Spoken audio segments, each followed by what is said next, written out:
I've always been somebody who's self-evaluating, probably to a fault, but that led to things like, hey, how am I going to build rhythms even with my wife when it was just the two of us, but especially with children? Gosh, man, this phone in my hand is tempting.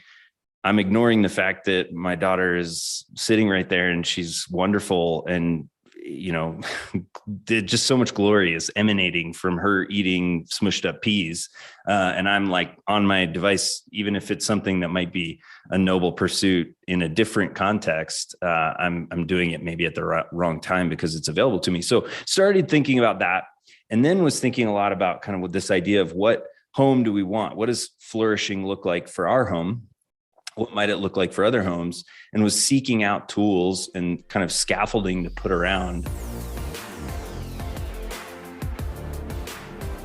Welcome to the Gospel Tech Podcast, a resource for parents who are feeling outpaced and overwhelmed as they raise children in a tech world. As an educator, parent, and tech user, I want to equip parents with the tools, resources, and confidence they need to raise kids who love God and use tech.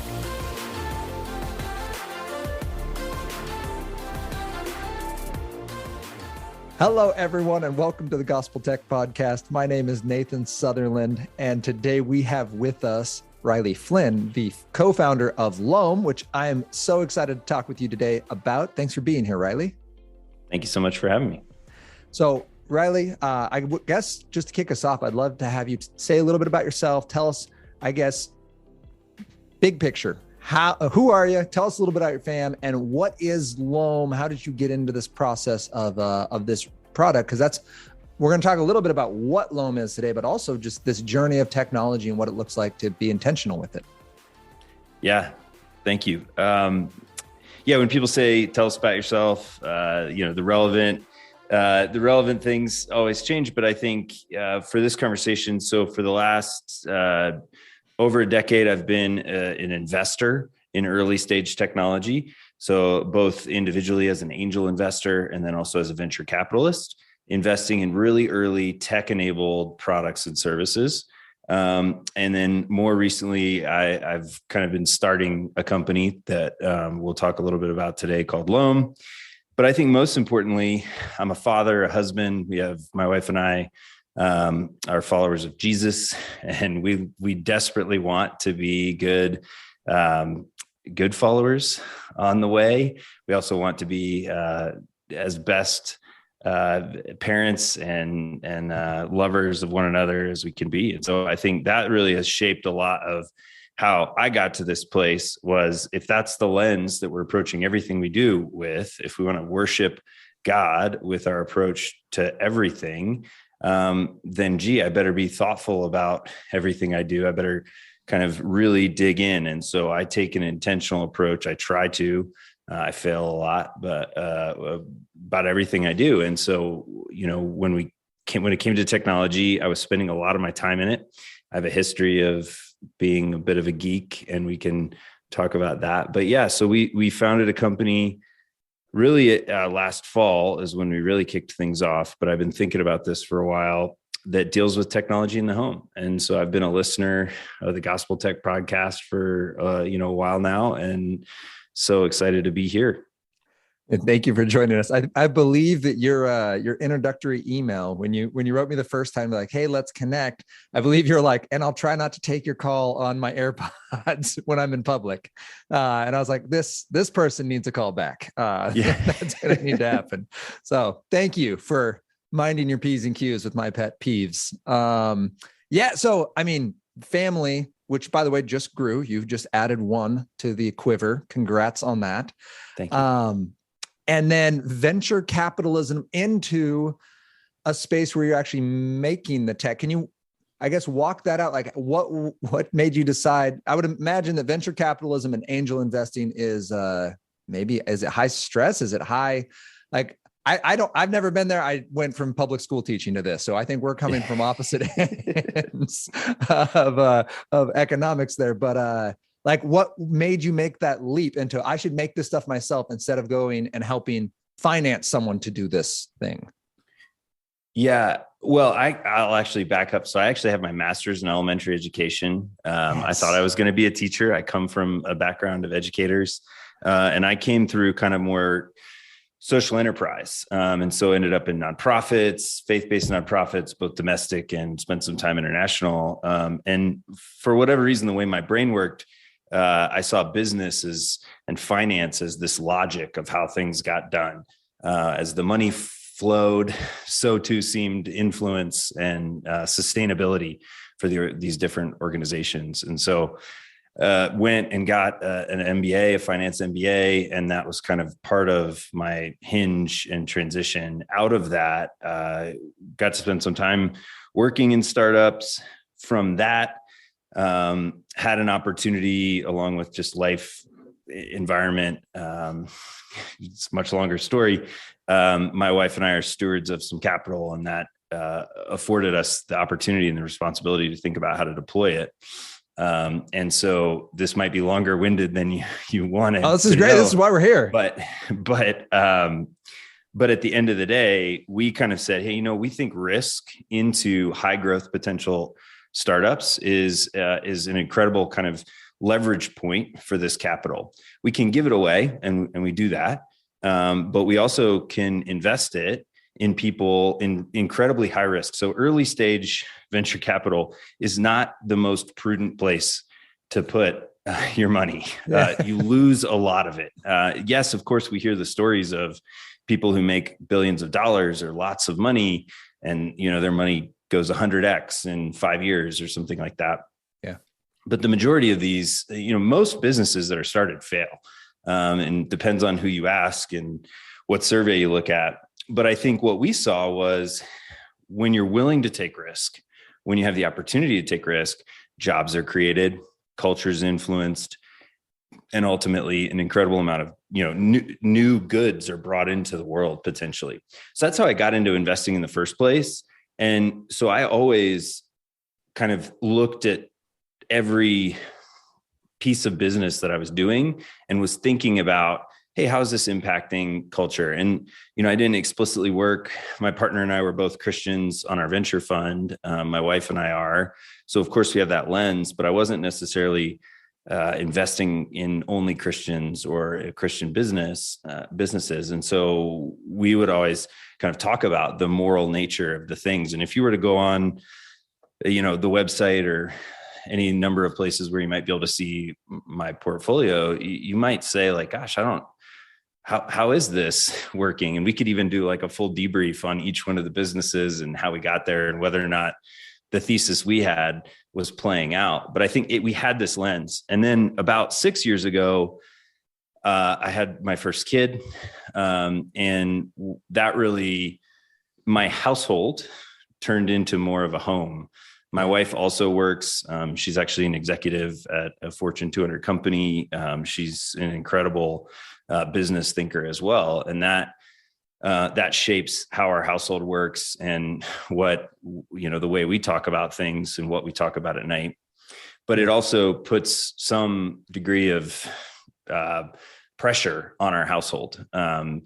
And every household is unique, but for us in particular, we started thinking about what rhythms do we want to institute? How do we want to think about what we're bringing into the home and how we're living in our home?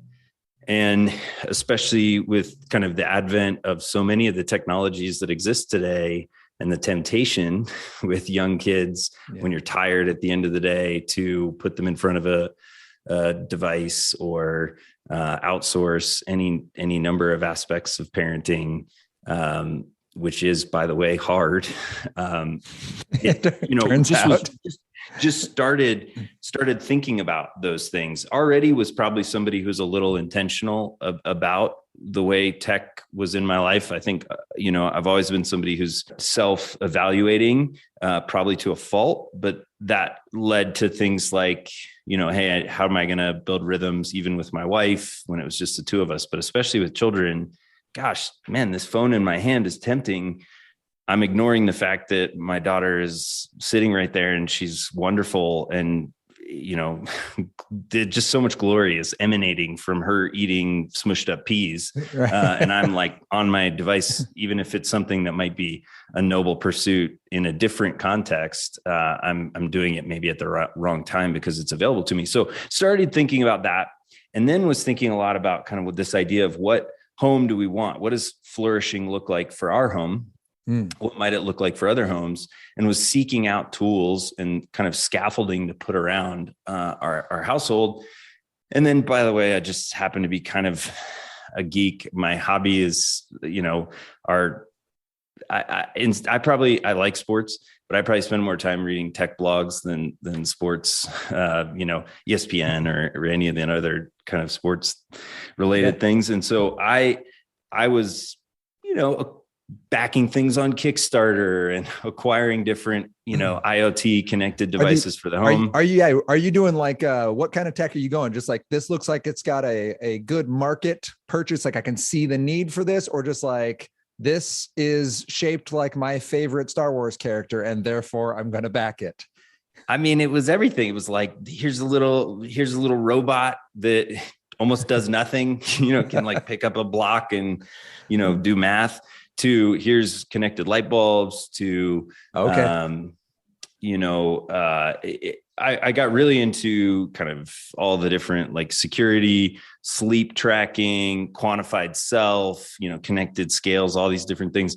But it came to the point where I'd buy something, we'd put it in. My wife didn't really like it. I was wasting money, and most of them I wouldn't use, but it kind of fed this thought process, this hunch that was growing in me saying, gosh, these, connected.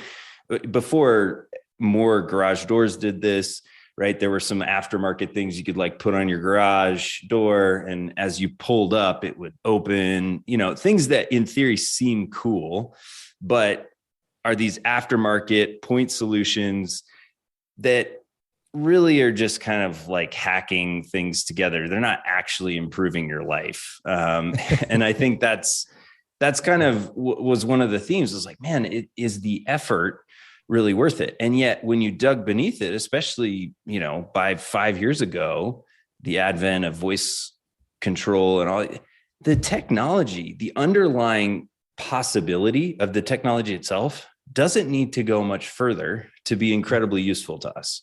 We might say when we were growing up, technology had all this promise, but it didn't have a lot of capability. Right now, technology has incredible capability, incredible power. Of course, it will get better, but it was like, why is this actually it felt like the most powerful things in my home were there to harvest my attention, right? Just draw me in and suck me in. Harvest my data, like track things about me and take that data and exploit it in some way, shape, or form. Or were kind of silly. Like they were not actually useful and aligned. So started to ask the question, is it possible to align technology with human flourishing? And then that leads to a whole kind of set, which is actually part of how I found folks like yourself, because I don't think, especially from a Christian perspective, I think this conversation is really just starting. I don't think we're in a place, and you can see this in kind of just the broader tech sector really emerging over the last, we'll call it 5 years. We have things like the Center for Humane Technology, a number of TED Talks, Social Network, or the Social Dilemma. These things that are coming out where we're starting to say, hey, there's more here than we thought we were buying and we thought we were signing up for. But I think particularly the weight of it is, and then I'll stop, but the weight of all this is really, if technology has promise, what is that promise? If technology has a purpose, if the stream of technology is going in a direction, who's directing it and where are they directing it to? And I think the scary thing is, even in the secular, broader cultural conversation around this, people are going, are we sure we like where this is going? But I think there's a particular weight to it for Christians who actually have a view of what the good life looks like and actually have a sense, deeply founded sense of what our bodies and what our communities were designed for and what the purpose is. And so I think if you can go all the way back down to that and have agreement there, you actually have this incredible opportunity to build something up from that. Yeah. So you're saying you were in venture capitalism because you were passionate about these outcomes, whether it be nonprofit, and then you got your finance degree and you're like, no, we're business finance. And you're like, we're going to make this stuff happen. Your wife is still actively working in this field. And you said, hey, flourishing is huge for us. And it has to do more than just with the cool tech that I get or the convenience of certain tech, which often is tech that's fixing the inconvenience of other tech that I now own, right? It's hacking together all these things that were supposed to make my life better, but aren't. So we're constantly pursuing that next get. And you said, no, like, what if we took the flourishing of Christ and merged it with tech? And that sounds like that kind of was your inspiration to, hey, like, rather than just putting money out there and hoping other people arrive at this conclusion, let's drive the conversation. Because like you just said, 5 years ago, we got this voice-driven technology. And 5 years later, I mean, what tech is doing right now is nuts. But the conversation is just getting out there for what does it look like to be driven by faith in a tech world, and not just, I mean, some of the books I've read on that, What Technology Wants would be one. This idea that technology is almost driving itself would be the argument from many leading the tech world, or the book Super Intelligence, where the question is raised of like, do you actually want to wake that dragon? The analogy used in the book is super intelligence would be an owl, and all the mice are saying, how useful would it be to have an owl? If we could just get our own owl, that'd be amazing. And then one mouse is like, yeah, but what if the owl eats mice? Like, should we think about that? Be like, no, we need to go find an owl. And so just asking this question, I'm like, guys, like, that's cool that we're discovering new things, but are we looking? And I think that seems to be your heart as we look to Lome as an idea, and super awesome context for us to understand. And I would, before we even get to Lome, I would ask you two more questions. First, you said you're a geek, that this is kind of where you are. I heard we're educators, or an educator family into the investment world, into now being a Kickstarter person yourself, I guess. Would you say that this kind of like making stuff has been natural for you? Is that something like, because what I want parents to hear in this is they listen to this podcast is they're looking at their kids, they're looking at this future. And we tend to, at least in my experience, these last 5+ years, families tend to be either like, tech is awesome, I'm encouraging my kids to go be a programmer, or tech's the devil. We're only going to like ride horses and do this little house thing. And I would love to hear, like, in your journey, were you always the kid that needed to know how stuff worked and like engineering's in your brain? Or is it like something you found just through that journey you explained? It's a good question. My mom's a teacher. My dad is an artist.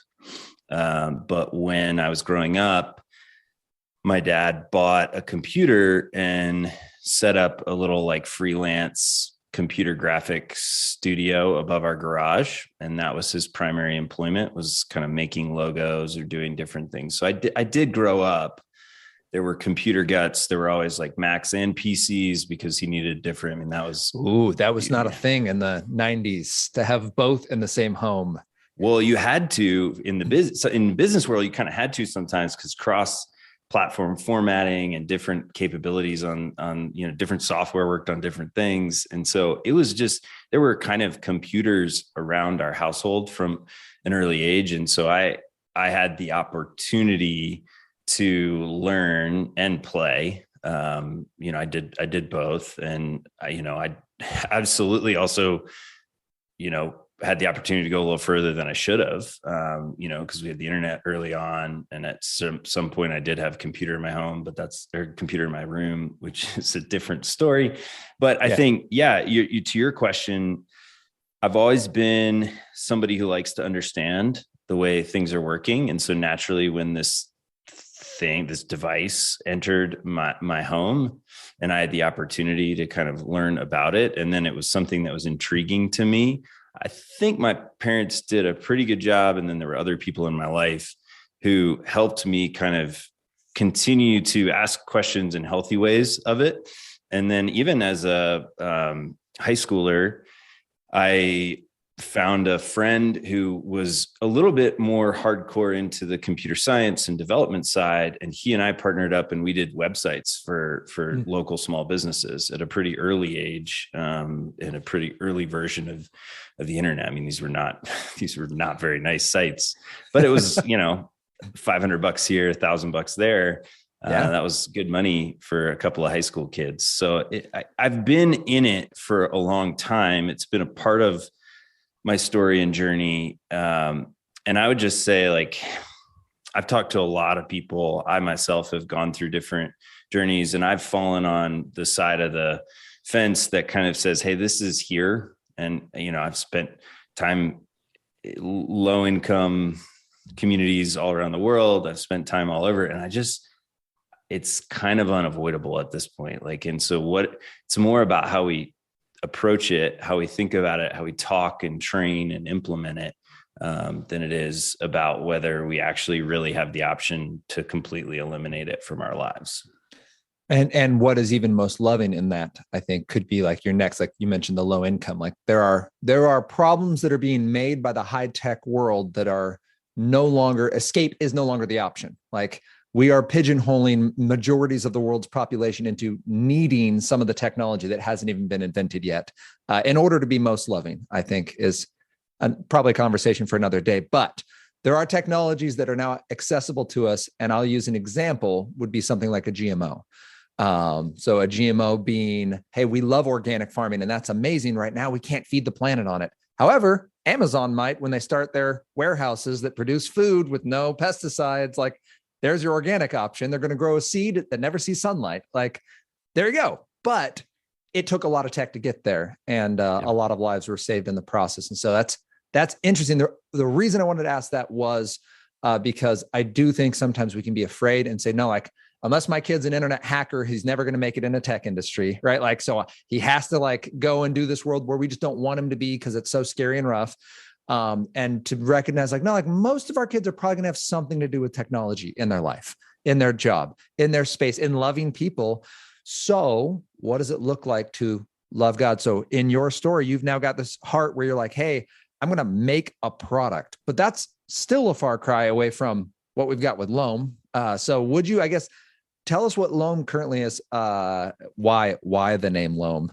I'm assuming it has something to do with flourishing and tech, because you gave us that spoiler alert. Yeah. Would you walk us through that? So I'll just go back really quick though. There's this image that is in my head. So and this has kind of been one of these like stories I've drawn from, but so in Star Wars, the original first, so number 4, Luke is in the home that he's grown up in his aunt and uncle's house.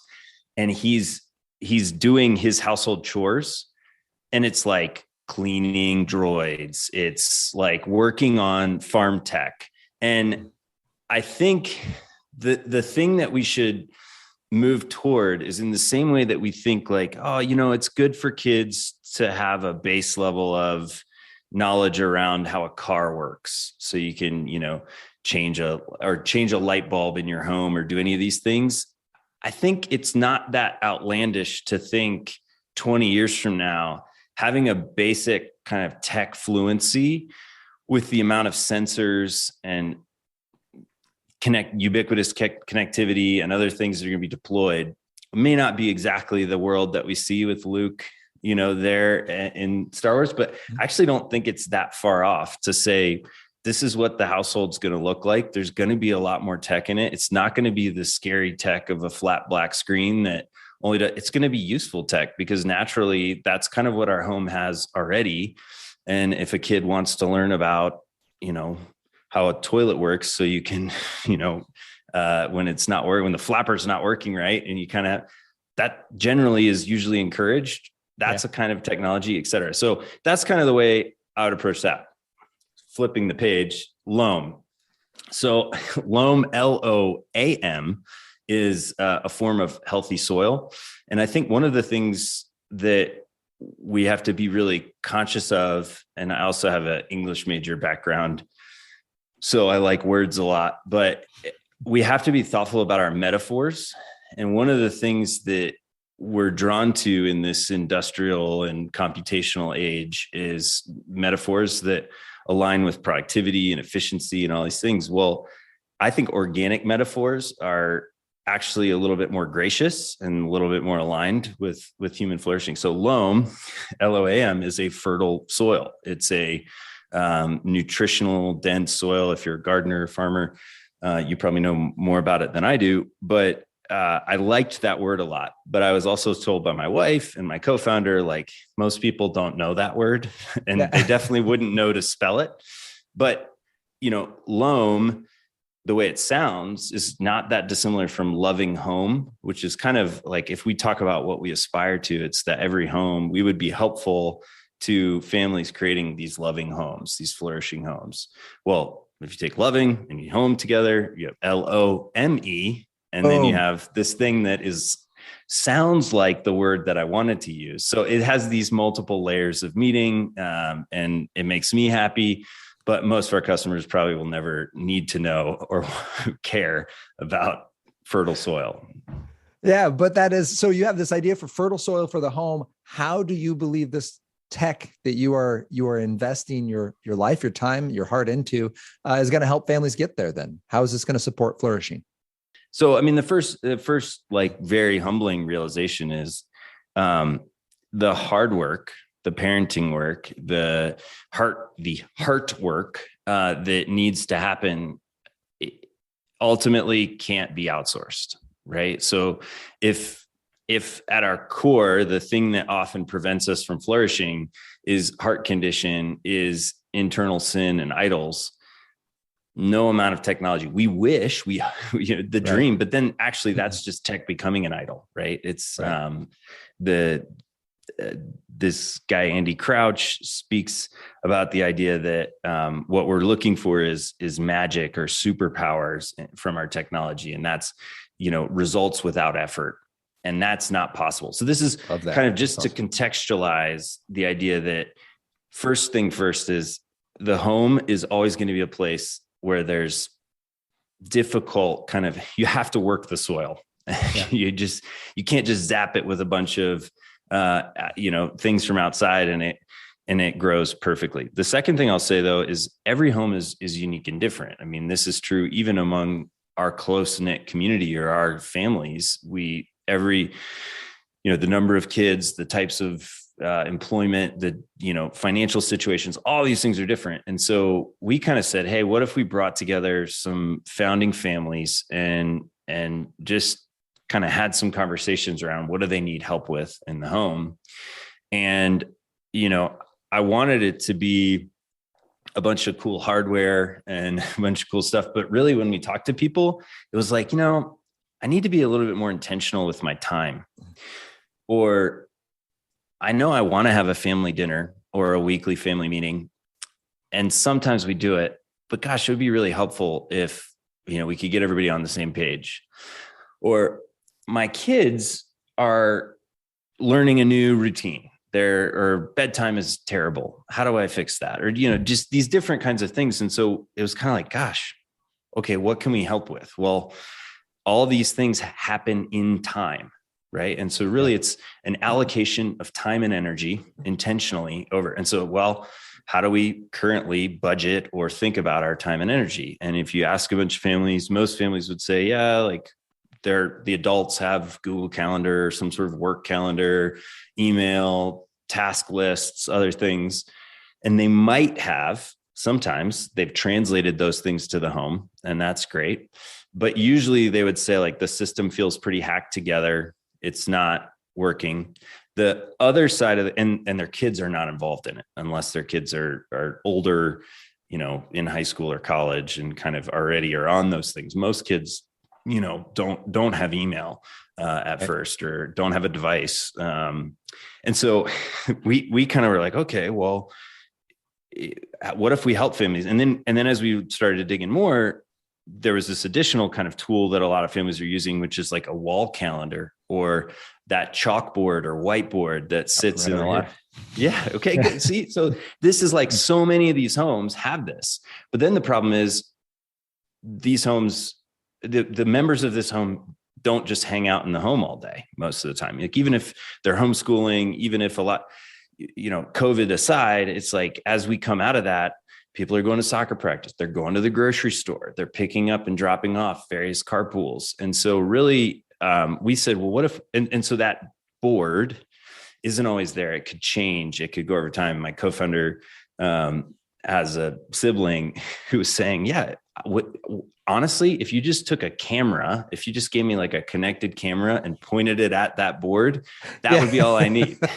Yeah. And you're like, okay, like this is a pretty good start. So our hope would be we could digitize that board. And if you think about that board is different than the way that we allocate our time and our energy at an office or in a work environment is distinct from what we do in the home. In the home, and so we set out. Sorry, I'll back up. So we heard enough and thought, wow, okay, maybe there's an opportunity to digitize that board. But how could we actually offer something unique? And nobody wants another calendar. Nobody wants another task or to-do app. The point of Lome is scaffolding for those rhythms. It's a system. And so when I talk to families about their weekly life, the most important thing I say is you just need a system to capture it. It doesn't have to be Lome. It doesn't have to be technology. In fact, there's a lot of reasons why doing it in an analog format works. But for our homes that have already adopted and welcomed in technology, and for those of us who feel like, gosh, I'd like to have it on a device or I'd like to access it, these various places. I don't want to always have to be like taking a picture of my planner or bringing my planner with me. We want to build the tool for those folks. But even then, there are plenty of people who are very happy. You might already have something set up in one of our competitors, but more likely you probably have a shared calendar of some sort. Maybe you have some task list or Apple Notes that you're kind of doing your grocery shopping on, et cetera, et cetera, et cetera. And so that's kind of the thing I say is adopt a system that helps you move in this direction, whether or not it's us. We want people to say Lome is the best system for families who care about these things. Yeah. But that doesn't mean every person's going to be our customer.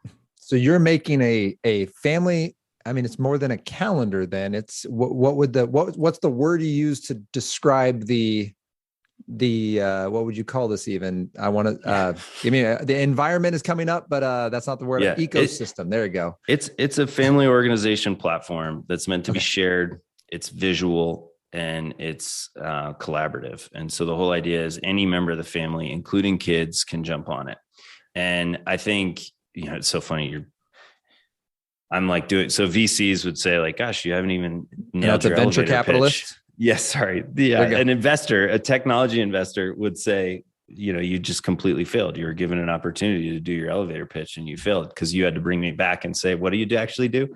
But no. Yeah. So think of it like it's the platform for all the things you have to communicate and collaborate on as a family. Yeah, no, I love that. The collaborative family organizational platform. Like that is, I can see that so I guess I want to run this in two directions. Then I'm going to start with, you mentioned like, hey, like user engagement is huge. And this is something I've talked about on the podcast a lot. And that I love to research myself because this concept of user engagement is, I believe, the crux of everything we complain about in technology right now.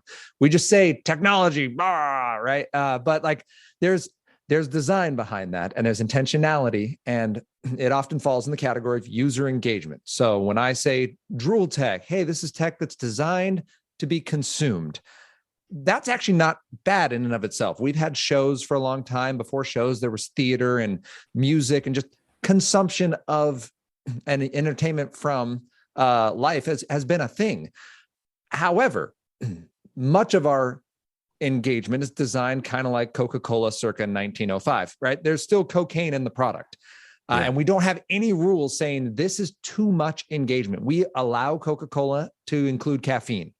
We do not allow Coca-Cola to include cocaine anymore. We have said that's too much engagement. And there is this piece where there are companies making hand over fist money at the expense of the mental health of young people and adults alike, of the emotional stability of young people and adults alike, at the relational expense of adults and young people alike, where they go, hey, we're going to engage you at all costs with rewards, with threats, with streaks, with like algorithms, with, even just the AI models where these things are learning and they actually don't know how the sausage is made. As long as it's pointing towards profit and engagement, they're good. Which brings me to your product, because you just said that's actually not your goal. So I would ask you, what does that look like to create a product that you want people to say this is top of the class for this family organizational structure, but not, I mean, almost not gamifying it. It sounds like you don't have points, streaks, levels, things that go away if you don't check in every single day, like certain apps I've used recently. So what was your mindset in trying to make it engaging, but not manipulative engagement? First, it's so important as users of technology that you understand what the incentives are. And so much of technology today feels free, but the incentives, one of the reasons why users, so I would call out two just broad brush strokes. So user engagement is an important metric. It's important because at its core, people who use your product tend to like your product. So if you're looking for like just how do I know if my product's doing well? And you're like, well, do people use it? And this goes for any product. I mean, think about the physical things, the non-technological things that you own. If you don't use them very much, after a little while, you probably think like, gosh, I don't wear that shirt anymore or whatever it is. And so it's not an inherently bad thing to look at usage. In fact, it can be really good. The problem is when usage turns into how much usage and how long and how engaged, what type, all of a sudden we might get misaligned. And so even for Lome, we care about, have you engaged with our product?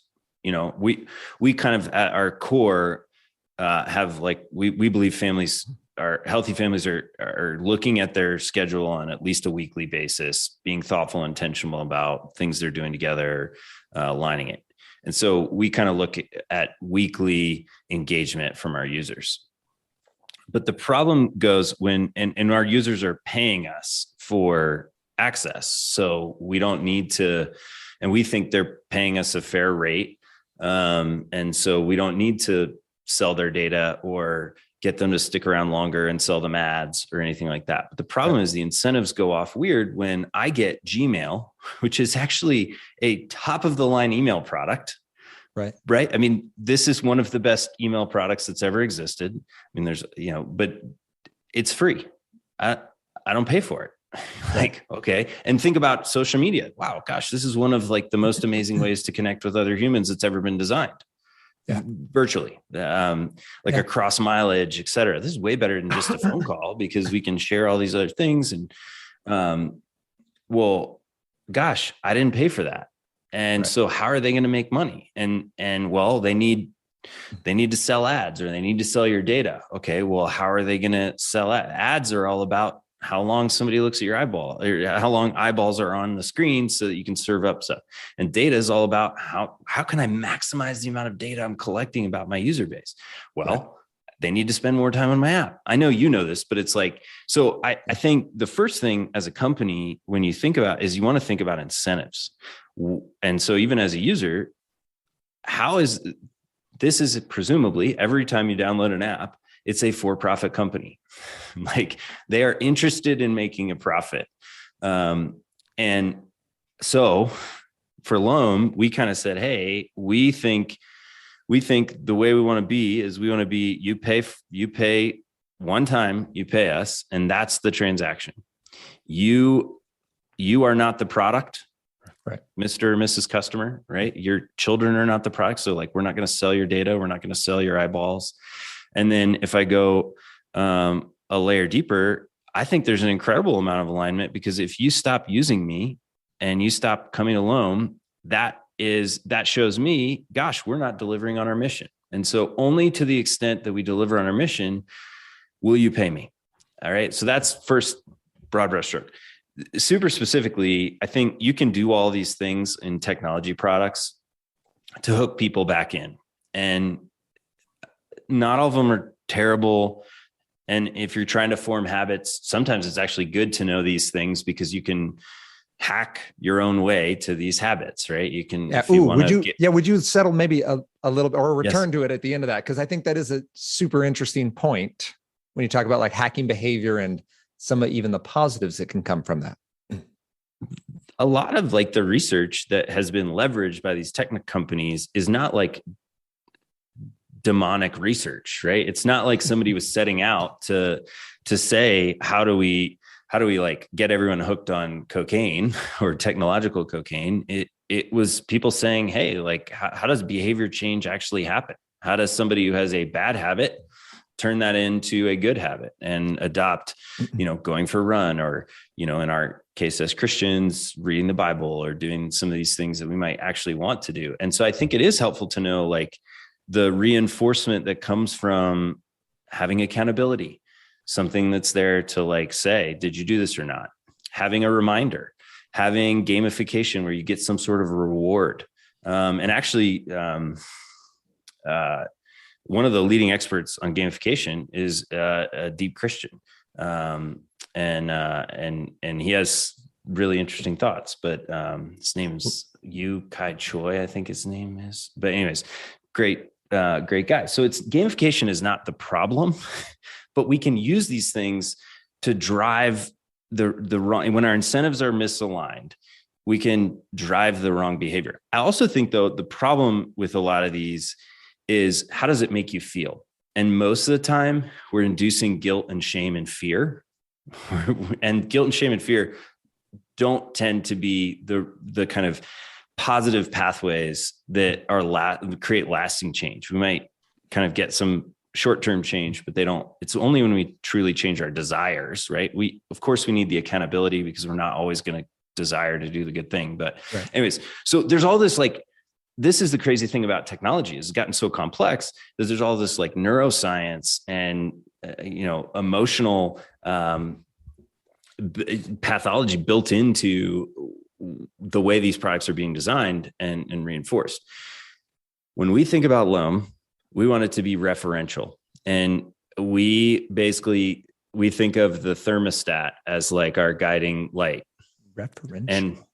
And so the idea is, I walk up to the thermostat to see it feels kind of hot in this room, like, is it or is it not? The thermostat gives me the information I need to know.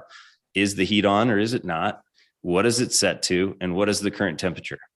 And it has this massive impact on my life in my home, right? But I don't linger in front of the thermostat. I might choose to make a change, right? I might be like, well, actually, I want the heat on, or it's too hot, I want it colder. You make a change, but that was a referential, or there's an interface, a user interface design term called slippy versus sticky. So I slip off it, versus those folks who are trying to maximize engagement.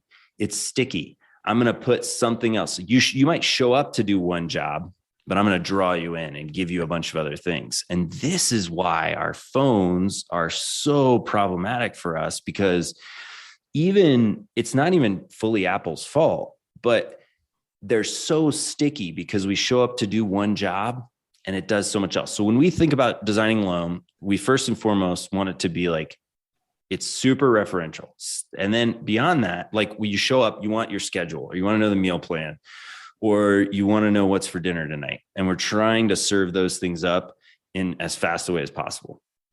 You're going to have to engage with our product to get it set up and to manage. And so it's not that we're not saying of course we're thinking about, hey, there's these, what things does the user want to do? How can we help them accomplish that job? But we're asking the question, how can we help them accomplish that job as fast as possible and get off our product? Because we believe that we will be most powerful, most effective, and accomplish our mission best when you come in, you do the thing you need to do, and you walk away. And I think the problem today is when we get drawn in and we just never leave. And so every feature we release, we release the feature where you can create your own images. And it's kind of like the original, like, Kid Pix is like the interface. It's just like you draw. And we're constantly worried that we've created this, like, thing that children will linger in front of.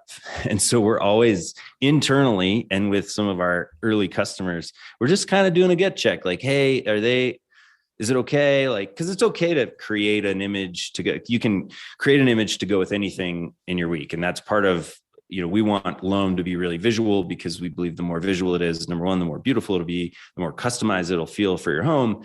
But it'll also engage your children more, especially children who can't read. So throwing a picture of grandma up, and then you can quickly put some you could draw around it. Or if you have, St. Patrick's Day or whatever, you can put some stuff in there that has to do with that. But I think we're worried about, are we building something that children are going to come into and linger in front of and not actually get back into the best of life, which is truly formational, which is relational, and more. So that was really long-winded.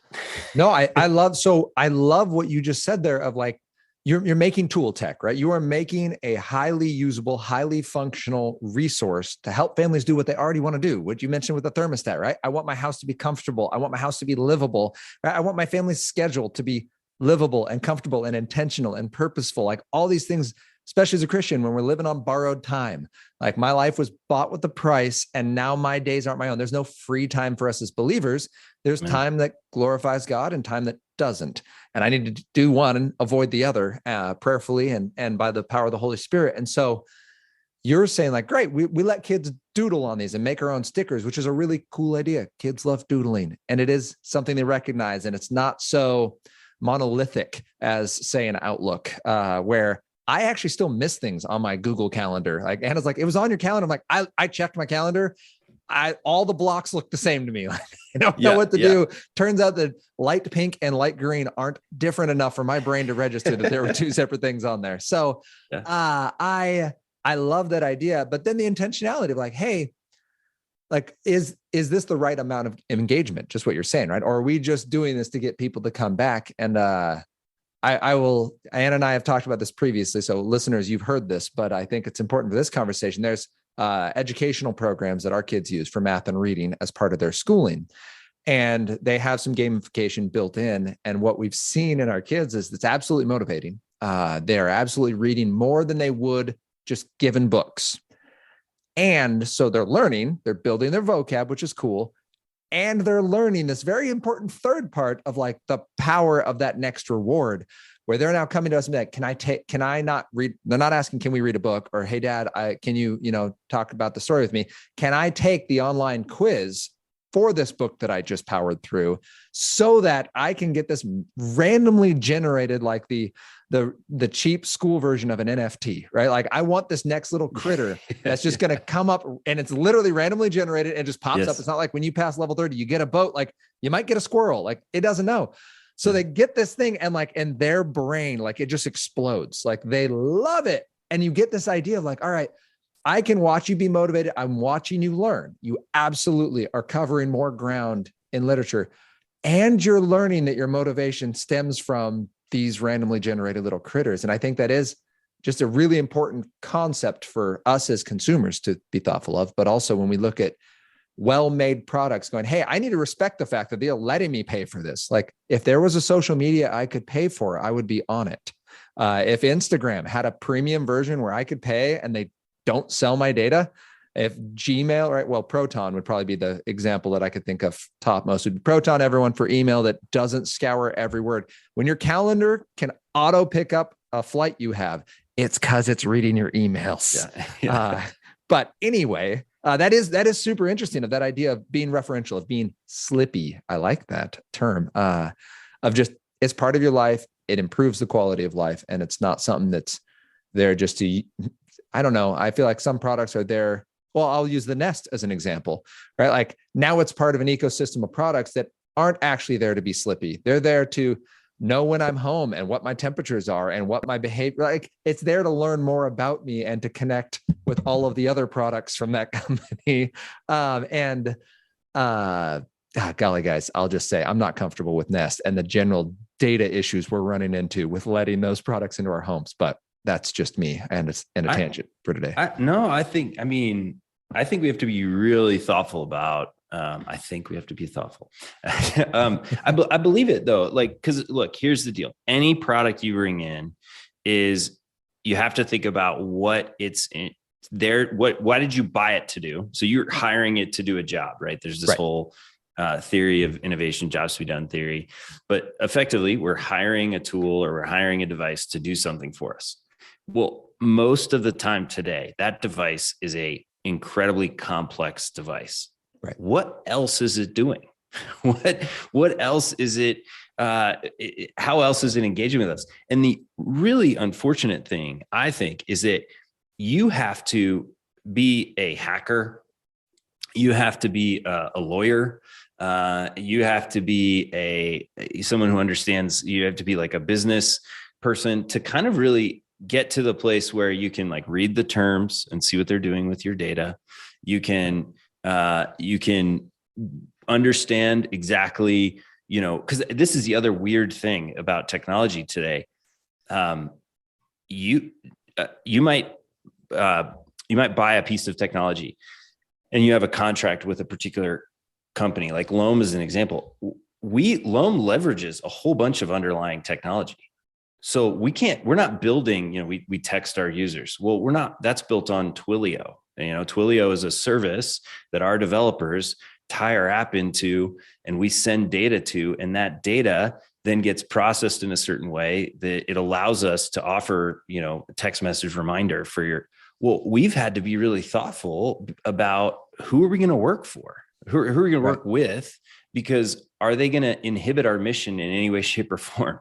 And the unfortunate truth is, even the most well-meaning apps have this risk built in because the positive of these services is they get us to market so much faster, right? It would have been unheard of if we had to build everything that we have today from scratch. It would have been unheard of for us to be in market with only 4 people on our team as fast as we were in market in a few months.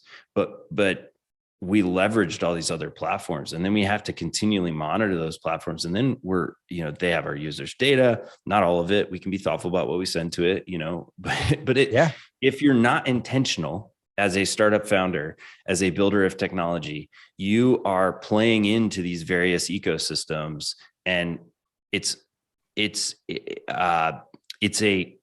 requires an incredible amount of effort and energy. And I know for a fact that we still are not achieving our mission. It's aspirational to say that we would, do nothing to inhibit human flourishing, that we would be, a Fort Knox when it comes to user data and privacy. It's just not the world we're living in. And so we have to continually work to improve and move in that direction. And I think, to your point, though, we also are kind of playing this game of is it this convenience and privacy versus privacy, right? So we have this convenience of this thermostat knows I'm home, wow. Yeah. And it's set or it knows I'm about to be home. And it's set the temperature, but gosh, So I don't know. We think long-term, and I don't think this is just for Lome, but we think long-term there actually is an opportunity to build a whole suite of technology products for the home that take this unique view, that build trust with the customer, and kind of are more intentional about what's happening with technology in the home, and are more respectful for that grain of human flourishing, the way that we all want to live. I guess on that question, just totally unrelated then to Lome, is it possible, like if it wasn't owned by Google, or an Amazon, right? If we're going like the Echo suite of products, is it possible to have home-based devices in that way that are interactive with an individual's unique life? So they know what the app tells them when you're coming home, and when you're X amount of miles away, it changes your thermostat. Like they can do that, but actually still keep user data either so encrypted that you can't tell it, or so locked into hey, this operates off your devices alone. It's not sending it to a third party cloud, where it's going to be broken and triangulated and all that stuff. So yeah. Is that actually today? Yes, theoretically, absolutely is possible. Today, things are being sent to the cloud we live in a weird world. There's 2 things that need to happen, right? We process and store data. We store data and then we process. the data, right? So the compute power is kind of what chews through the data and creates new data, right? You put your schedule in, and then Lome could run an analysis or generate a reminder or something like that. That's compute power. And then on the other side, it's just the raw data, like your images, your, contact information, that kind of thing, data. So those two things are living in the cloud. And this is like way overly simplified, but the beauty of that is our devices can be relatively light. So we can send things to the cloud, and they don't have to they don't have to be massive, right? They don't have to like take up our whole desk or be bigger than they can fit in our pocket. Yep.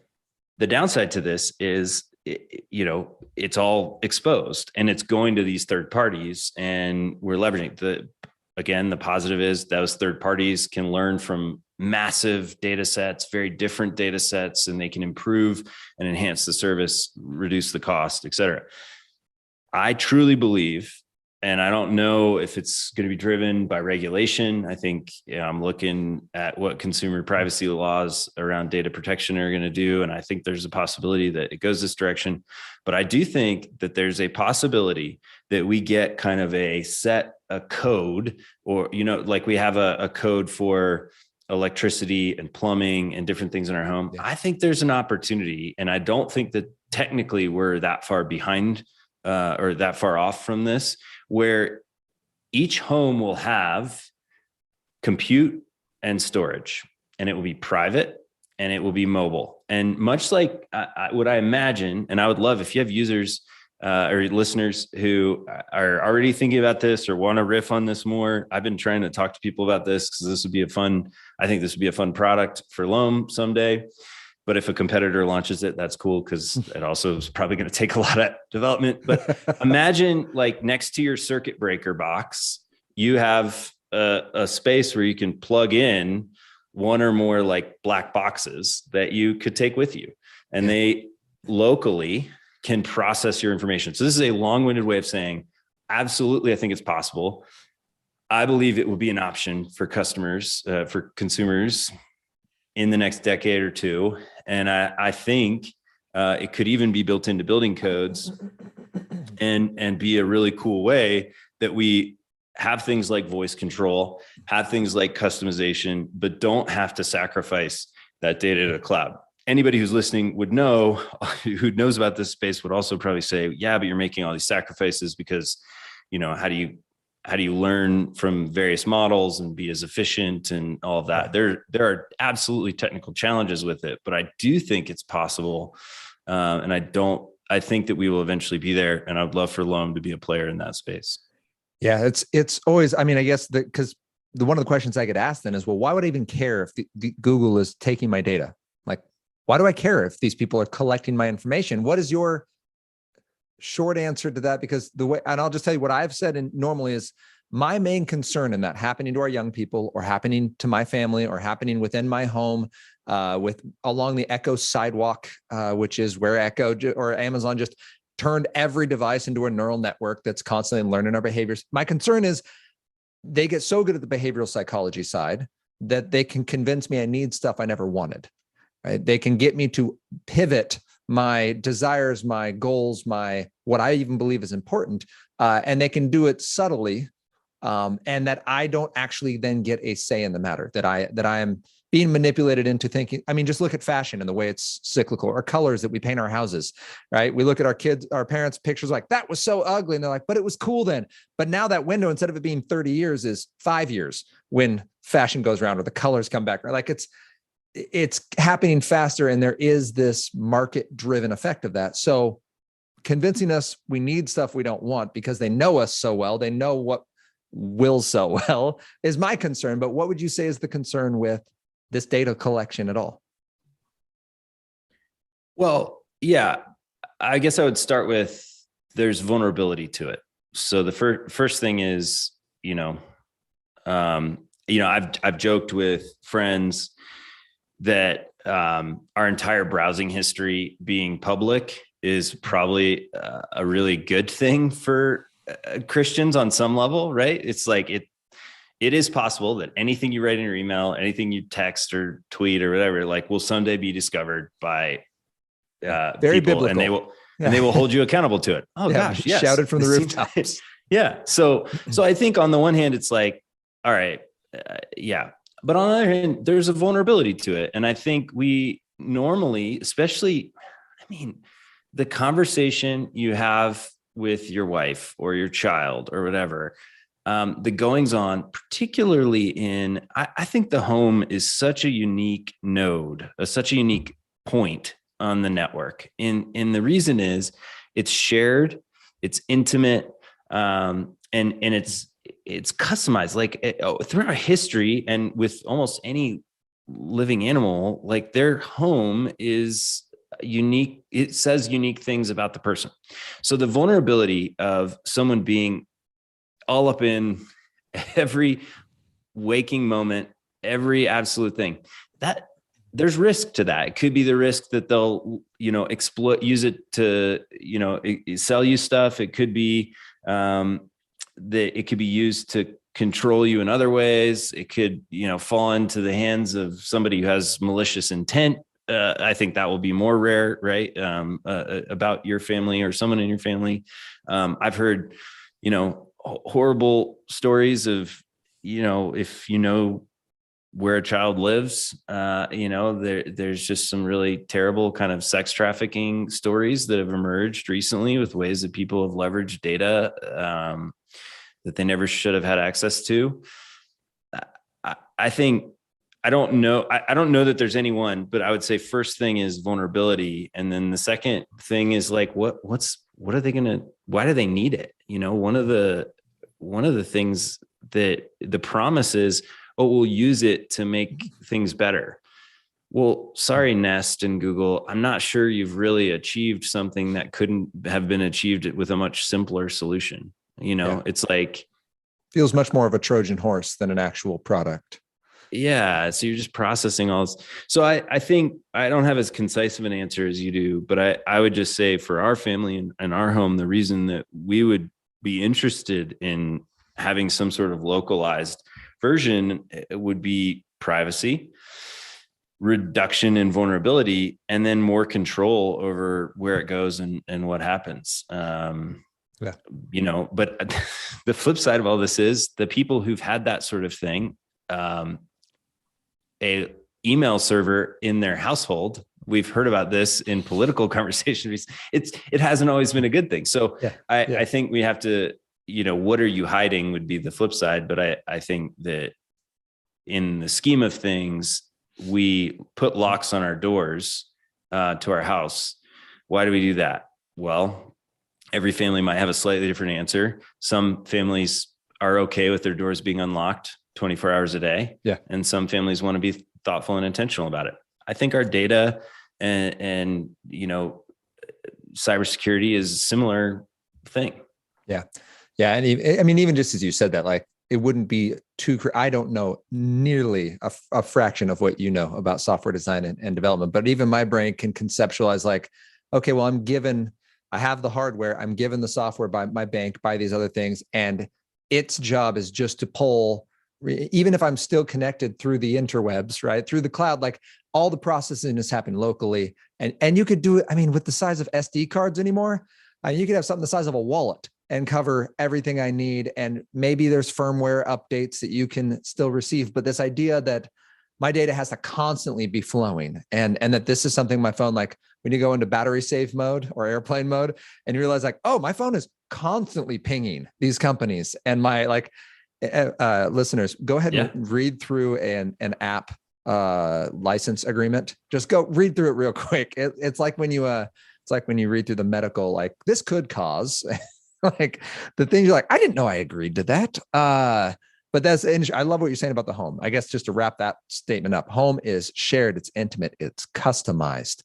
And that the risk of this tech world really is vulnerability. And that's what we're looking to do with a product like Lome. Then what we're hoping for is, hey, we're going to invest this in to help really build the core of our family, build the customized, intimate shared space that we have together. And that space, not just being the four walls, but the time that we have in this season.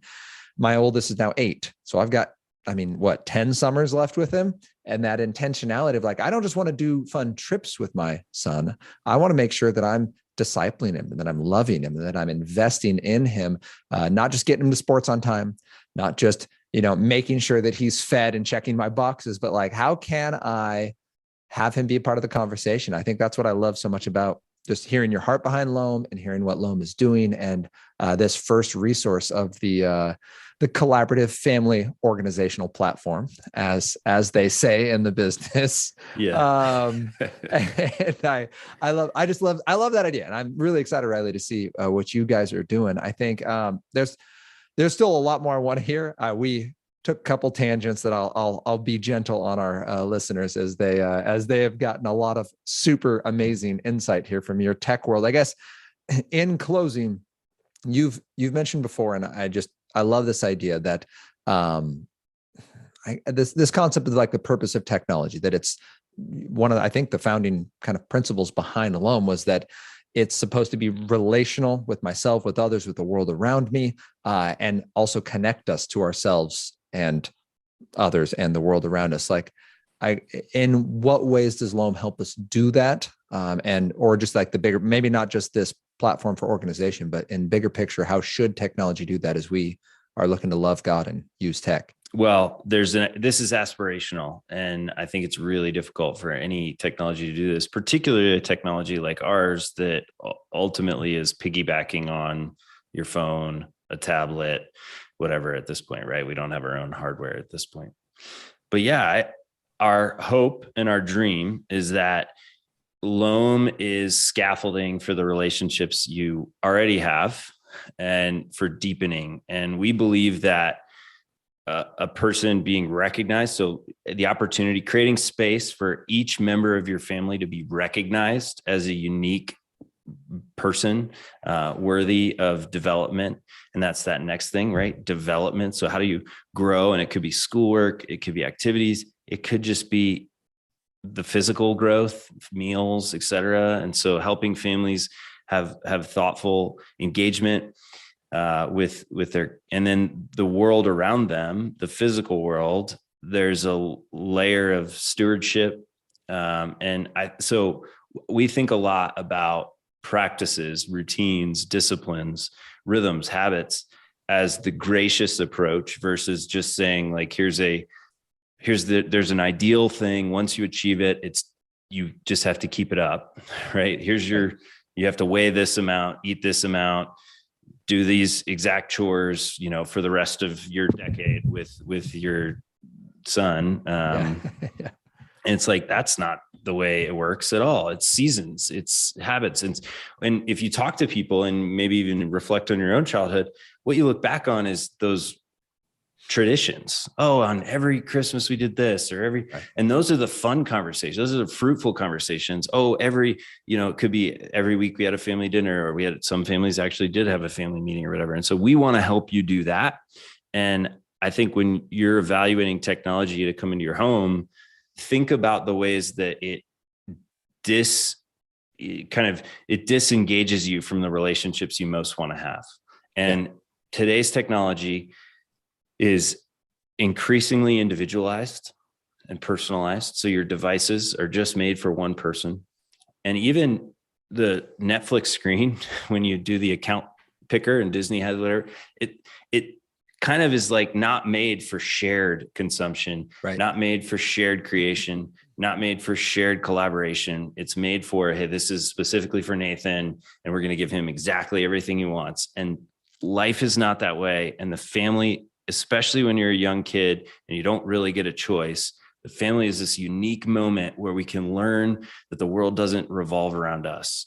And that decentering actually opens us up to both being formed and submitting the place we actually truly should submit, but also being formed more fully into the image of the one who we submit to.